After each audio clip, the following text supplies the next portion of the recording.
Hey, Corey, it's Lauren. Lauren, what's up? I know we had this set up to talk right now, but I'll be honest, I would not have been shocked if I didn't hear from you because I saw that you're partying last night with the Bellamy brothers and Blake Shelton. It looked like y'all stayed out pretty late. I did have a good time, but I'm wide awake.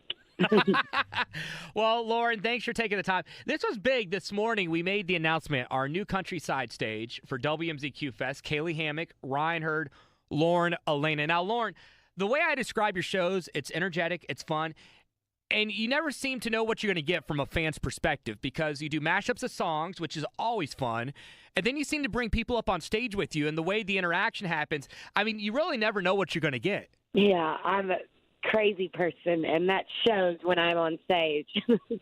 Well, I'm just like full of energy, and my main goal with like my music and everything is for the crowd to like actually get to know me through the music. So it's very interactive and a lot of fun, and I never know what's going to happen. So you're right about saying you don't know what's going to happen because I never know what's going to happen when we get up there. We like surprises, so that's good. Well, you found the right girl then. Oh, we definitely did. There's no question about that. So, Lauren, you just made the comment as to you want the crowd to get to know who you are through your music. What is a good song that describes you right now that's not necessarily one of your own songs? Oh, this is Thank You Next. Ariana Grande, yep. I've been picking that song for everything because I just like recently went through a breakup, and I jokingly said in an interview that was my theme song right now, but it kind of is, I think. I jam out to that too, just to let you know. It's a great song. I mean, the edited version, obviously, without the curse words. the radio edit, exactly. I'm trying to think of like a country song that's out that would. Oh, you know what though?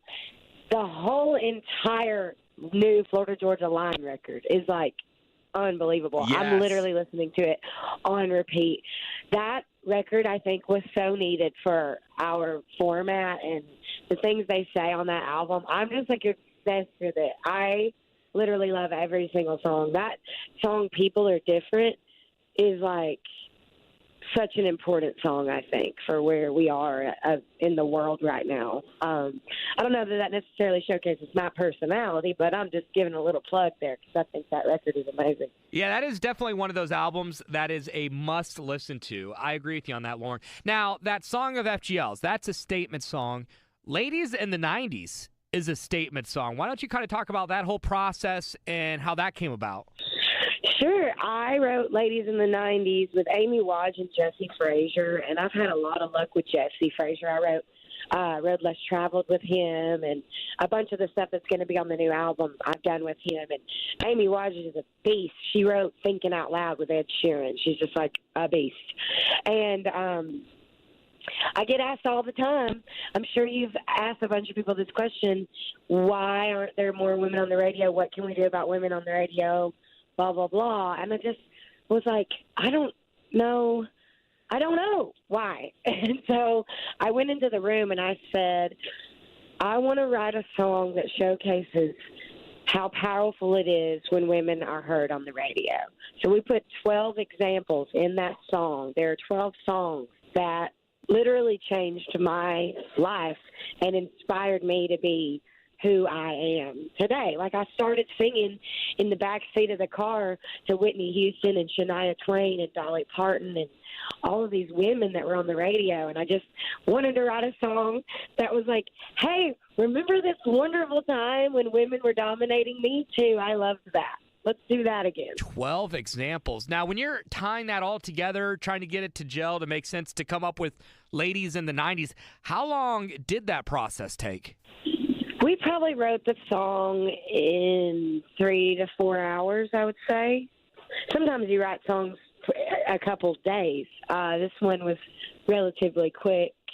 But I really knew what I wanted to do with it when I went into the room. Sometimes you go into a room to write, and you don't really know what you're going to do. But I had like a real vision for this song, and I was writing with two really skilled songwriters. I would say the thing that took the longest was we had to Google the songs to make sure they were in the 90s because there were a couple that we wanted. There were a couple that we wanted in the song that ended up not being from the 90s. Like we were going to put Dance with Somebody, Whitney Houston. Oh, yeah. And it was in the 80s. It was like 89. I was like, really, Whitney? It's like, oh, so close, but not there. So the hardest part of the song was us triple checking that the songs we were referencing were actually released in the 90s. That almost takes you back to like when you're in school doing research for a paper.